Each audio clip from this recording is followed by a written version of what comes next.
11 जुलाई business line unorganised sector the fingerprint. तो unorganised sector भी हमारे सिलेबस का ही पार्ट है, तो इससे हमने मॉडल क्वेश्चन बनाया है। भारत के रोजगार परिदृश्य में असंगठित क्षेत्र सबसे महत्वपूर्ण आधार के रूप में कार्य करता है। उदाहरण के साथ स्पष्ट करें, साथ इस क्षेत्र के सामने प्रमुख चुनौतियों पर प्रकाश डालें और समाधान सुझाएं।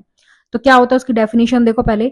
असंगठित गैर कृषि क्षेत्र भारतीय अर्थव्यवस्था के एक विशाल और गतिशील खंड को संदर्भित करता है जो औपचारिक संरचना के बाहर संचालित होता है। आपको पता होना चाहिए कि हमारा 80 से 90% जो सेक्टर है वो अनऑर्गेनाइज्ड ही है।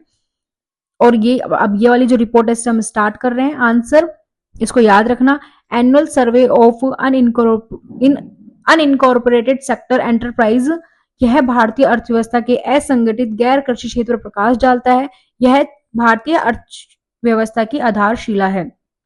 असंगठित गैर कृषि क्षेत्र की जो प्रमुख विशेषताएं हैं, विशेषताओं में नेगेटिव पॉजिटिव दोनों को ही लिखा जाता है। इसकी जो प्रकृति है वो अनौपचारिक है, क्रेडिट तक सीमित पहुंच है। आप खुद ही बताओ, जो स्ट्रीट वेंडर्स होते हैं तो उनकी क्या क्रेडिट तक इतनी आसान पहुंच नहीं होती है, सीमित ही होती है। विनिर्माण में गिरावट आती है, श्रम कानूनों का गैर अनुपालन होता है। इससे क्यों होता है? इससे वास्तविक आकार और अर्थव्यवस्था में योगदान पर डेटा की कमी होती है। अगर जो ऑर्गेनाइज सेक्टर होते हैं तो उनका हमें डेटा आसानी से अवेलेबल होता है, लेकिन जब अनऑर्गेनाइज सेक्टर होते हैं हमें डेटा आसानी से अवेलेबल नहीं हो पाता है।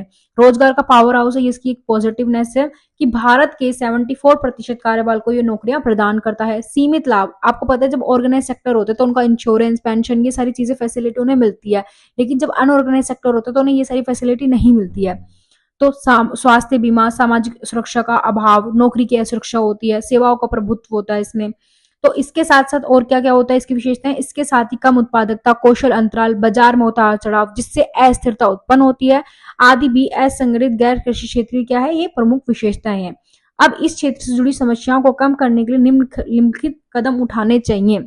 क्यों हमें निम्नलिखित कदम उठाने की आवश्यकता है? क्योंकि इसका जो नौकरियों में जो कार्यबल को जो नौकरी प्रदान करता है उसका इसमें 74% है, इसलिए कदम हमें उठाने होंगे। तो इसको क्या करना है, औपचारिकरण की पहल करनी है। इसको जितना ज्यादा हो हमें ऑर्गेनाइज सेक्टर की ओर जाना है, इसको कन्वर्ट करना है अनऑर्गेनाइज से ऑर्गेनाइज सेक्टर की ओर। कौशल विकास कार्यक्रम को लाना है, श्रमिकों के लिए कौशल विकास पहल में निवेश करने से उन्हें बदलती बाजार मांगों के अनुरूप ढलने, जो भी आज हमारी मार्केट की डिमांड है, और उनकी रोजगार क्षमता में सुधार करने में मदद मिल सकती है। सामाजिक सुरक्षा इन्हें मिलेंगी।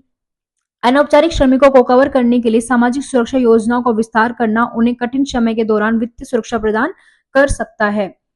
श्रम कानूनों में सुधार करें। विश्व जनसंख्या दिवस 2024 की थीम है, जो अभी विश्व जनसंख्या दिवस आया था उसमें 2024 की थीम थी, किसी को पीछे न छोड़े, to leave no one behind. यह थीम सुनिश्चित करती है कि संख्या में सभी को उचित प्रतिनिधित्व हो, चाहे उनकी पृष्ठभूमि, राष्ट्रीयता, भूगोल या सामाजिक आर्थिक स्थिति कुछ भी हो, किसी को भी पीछे नहीं छोड़ना है। अतः समय आ गया है कि हम अर्थव्यवस्था में गैर असंगठित क्षेत्र के महत्व को समझें, क्योंकि स्वीकारोक्ति का साहस और सुधार करने की निष्ठा सफलता के दो मंत्र है। तो इस तरीके से देखो हम अपने कंक्लूजन का एंड कर रहे हैं। तो मैंने जब जनरेटिव एआई बताया था तो उसमें मैंने आपको कंक्लूजन पार्ट में यूपीएससी का ही जो एस्से आया था उसको लाइन को मेंशन किया था। अब ये देखो जो ये लाइन है ना, ये 2019 का पीवाईक्यू देखो, ये एस्से आया हुआ है। स्वीकारोक्ति का साहस और सुधार करने की निश्चय सफलता के दो मंत्र है। तो इसको मैंने यहाँ जो कंक्लूजन पार्ट लिख रही हूँ उसमें ऐड कर दिया कि अतः समय आ गया है कि हम अर्थव्यवस्था के गैर असंगठित क्षेत्र के महत्व को समझे, क्योंकि स्वीकारोक्ति का साहस और सुधार करने की निष्ठा सफलता के दो मंत्र है। आप जब इसको फॉलो कर लोगे ना 2 से 3 मंथ, तो एक टाइम आएगा कि आप इस तरह से पीवाईक्यू को भी इस तरीके से यूज में लेने लग जाओगे। कभी आप पीवाईक्यू से इंट्रो लिख रहे होगे, कभी कंक्लूजन का एंड कर रहे होगे, या बीच में कोई समाधान दे रहे होगे। इतनी अच्छी कमांड हो जाएगी आपकी, बस आप कुछ मंथ तक इसको फॉलो करते रहे। मिलते हैं नेक्स्ट लेक्चर में इसी